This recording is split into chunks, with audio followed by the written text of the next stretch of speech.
우리들 병원 특혜 대출 의혹이 점점 수면 위로 떠오르고 있습니다.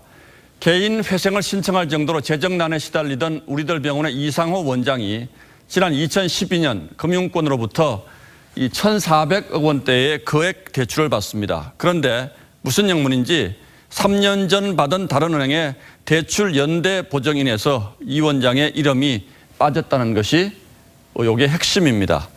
오늘 특혜 의혹을 제기한 신혜선 씨는 당시 이 원장과 함께 연대 보증을 썼던 사업가인데 이 원장이 연대 보증인에서 빠지면서 자신이 큰 손해를 봤다고 주장하고 있습니다.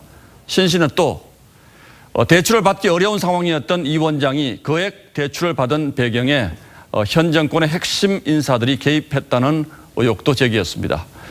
특히 여기에는 버닝썬 사건으로 유명해진 청와대 민정수석실의 윤모 총경이 또 등장합니다. 현 정부의 주요 의혹마다 빠지지 않는 윤 총경은 과연 어떤 역할을 했던 것일까요? 이재중 기자가 취재했습니다. 우리들 병원 특혜 대출 의혹을 처음 제기했던 사업가 신혜선 씨. 의혹의 핵심은 친문 인사로 꼽히는 이상호 우리들 병원장이 2012년 9월 산업은행으로부터 1,400억 원을 대출받는 과정에 은행권으로부터 사문서 위조 등 도움을 받았다는 주장입니다.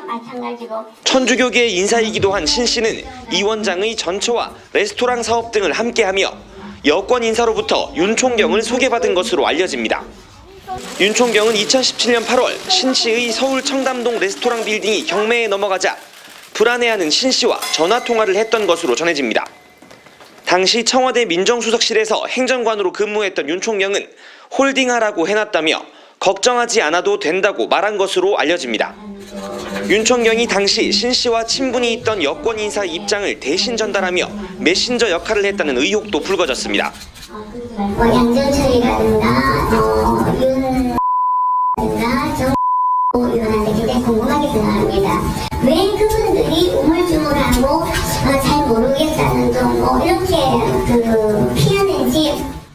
신 씨는 2013년 대선 이후 문재인 당시 국회의원과 천주교 주교와의 만남을 주선한 자리에서 답답함을 토로했다고 주장하기도 했습니다.